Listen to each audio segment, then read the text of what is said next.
તમને એવા રસ્તા બતાવવાનું છું તમારા એન્જિનિયરિંગ લાઈફમાં કે તમે જો એ રસ્તા અપનાવ્યા તો તમારું કરિયર બનશે. બેટા એક વસ્તુ યાદ રાખજો, મહેનત કરવી પડશે.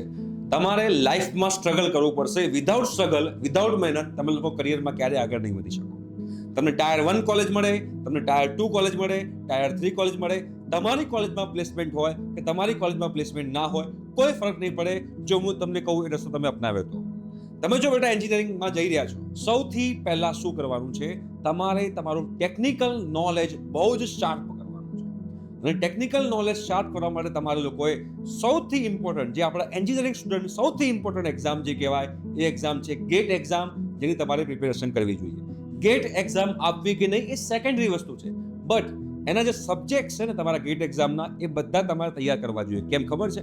એ ગેટ એક્ઝામના બધા જ સબ્જેક્ટ જે છે ને એ તમે કોઈ પણ કંપનીમાં ઓફ કેમ્પસ કે ઓન કેમ્પસ તમે લોકો એપ્લાય કરો તો એનો સૌથી પહેલા જે રિટન ટેસ્ટ આવે, એમાં જે ટેકનિકલ ટેસ્ટ લેવામાં આવે એ બધા એમાંથી જ આવતા હોય છે. એટલે તમારે ગેટ એક્ઝામની તમે આપો કે ન આપો, બટ એના સબ્જેક્ટ તમારા બધા જ પાવરફુલ હોવા જોઈએ.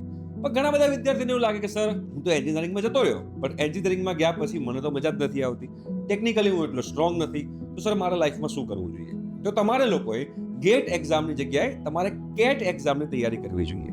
તમારે લોકોએ MBA સાઇડ તમારી જે ફિલ્ડ છે, તમારું કરિયર જે છે એ બાજુ ડાયવર્ટ કરવું જોઈએ. અને કેટ એક્ઝામની તૈયારી કરી તમે ગુજરાતની નહીં પણ ભારત દેશની, ઇન્ડિયાની જે સારી સારી યુનિવર્સિટીઝ છે એની અંદર તમારા લોકોએ MBA કરવું જોઈએ. તમે MBA ઘણી બધી ફિલ્ડ છે, એમાંથી કોઈ પણ એક ફિલ્ડ તમે ચૂઝ કરી શકો છો અને MBA ની તૈયારી કરી અને તમે MBA માં આગળ વધી શકો છો.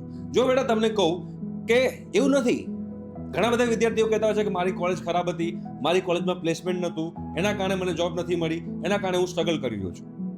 પણ જો તમારી કોલેજમાં પ્લેસમેન્ટ નથી, તમારી કોલેજ તમને લોકોને હેલ્પ નથી કરી રહી, તો તમારે ખુદ તમારી જાતને હેલ્પ કરવી પડશે. બીકોઝ જો ભવિષ્યમાં તમે લોકો રૂપિયા નહીં કમાતા હો, ભવિષ્યમાં તમે લોકો ફાઇનાન્શિયલી સ્ટેબલ નહીં હોવ, તો તમે આમાં એક્સક્યુઝ આપશો તો શું આ એક્સક્યુઝ આપવાથી તમને પૈસા મળવાના છે? તમે ફાઇનાન્શિયલી સ્ટેબલ થવાના છો? ના. તો તમારે જાતે તમારી હેલ્પ કરવાની છે. તો તમે ગેટ એક્ઝામની તૈયારી કરી શકો છો, તમે કેટ એક્ઝામની તૈયારી કરી શકો છો. જો તમે લોકો બેટા તમારે ગુજરાત ગવર્મેન્ટમાં જોબ લેવી હોય તો તમે GPSC ની પ્રિપેરેશન કરી શકો છો. હવે GPSC માં પણ technical side, non technical side ને એડમિન સાઇડ ને ઘણી બધી જોબ્સ આવે છે. બટ એક વસ્તુ યાદ રાખજો, આ બધી જે હું કોમ્પિટિટિવ એક્ઝામની વાત કરી રહ્યો છું ને, એમાં તમારે જબરજસ્ત મહેનત કરવી પડશે. વિધાઉટ મહેનત તમને કંઈ જ મળશે નહીં. બરોબર? તો GPSC ની એક્ઝામ પણ તમે લોકો આપી શકો છો. એમાં તમારે આસિસ્ટન્ટ એન્જિનિયર બનવું તો બની શકો છો. તમે કોઈ ગવર્મેન્ટ કોલેજની અંદર તમારે આસિસ્ટન્ટ પ્રોફેસર બનવું તો તમે બની શકો છો. એના સિવાય તમારે લોકોને જો PSI બનવું હોય તો તમે બની શકો છો, તમારે ગવર્મેન્ટ જોબ લઈને.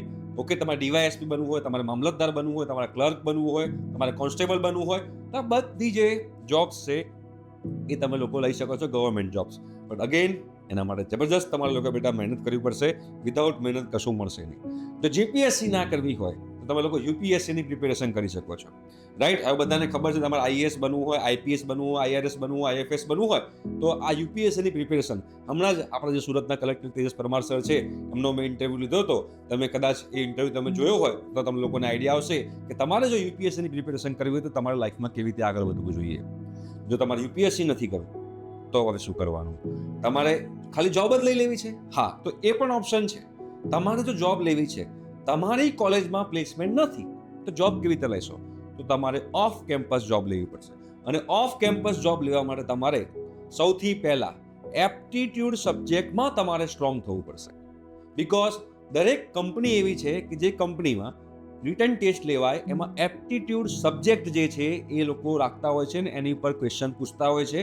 તો એના માટે તમારે લોકોએ એપ્ટિટ્યુડ સબ્જેક્ટમાં સ્ટ્રોંગ થવું પડશે, પ્લસ તમારા ટેકનિકલ સબ્જેક્ટ્સમાં પણ સ્ટ્રોંગ થવું પડશે.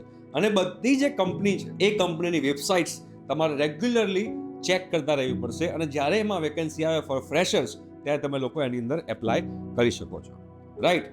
અમુક વિદ્યાર્થીઓ કહેતા હોય છે કે ના સર મારે તો હવે માસ્ટર્સ કરવા માટે બહાર જતા રહેવું છે, તો તમે એ પણ ઓપ્શન ચૂઝ કરી શકો છો.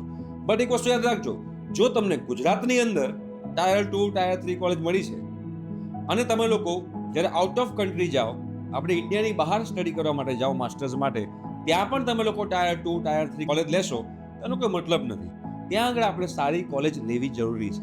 તેના માટે કદાચ તમે US જતા હો તો તમે GRE ની પ્રિપેરેશન કરી શકો છો, તમે જીમેટની પ્રિપેરેશન કરી શકો છો, સાથે સાથે IELTSની કે ટોફેલની તમે લોકો પ્રિપેરેશન કરી સારા બેન્ડ લાવી અને તમે લોકો ફોરેન જઈ શકો છો. એના સિવાય બીજી ઘણી બધી છે.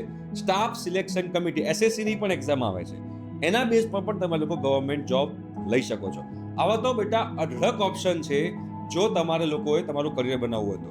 જો તમે ગેટમાં જબરદસ્ત સ્કોર કરો, ગેટ એક્ઝામ આપીને જબરદસ્ત સ્કોર કર્યા પછી તમે લોકો જો NIT કે IITમાંથી MTech કરો અને NIT IITમાં MTech કર્યા પછી તમે લોકો બેટા PhD કરો અને આ PhD કરી તમે સારી મલ્ટીનેશનલ કંપનીની અંદર R&D ડિપાર્ટમેન્ટ જે કહેવાય, રિસર્ચ એન્ડ ડેવલપમેન્ટ ડિપાર્ટમેન્ટ, એની અંદર તમે જબરદસ્ત જોબ લઈ શકો છો, રાઈટ. અને એમાં ના જવું હોય તો તમે NIT IIT જેવી કોલેજોની અંદર તમે પ્રોફેસર પણ બની શકો છો અને એ લોકોની પ્રોફેસરની લાઈફ બહુ સુપર હોય છે. તો આ બધા મેં તમને કરિયર ઓપ્શન બતાવ્યા.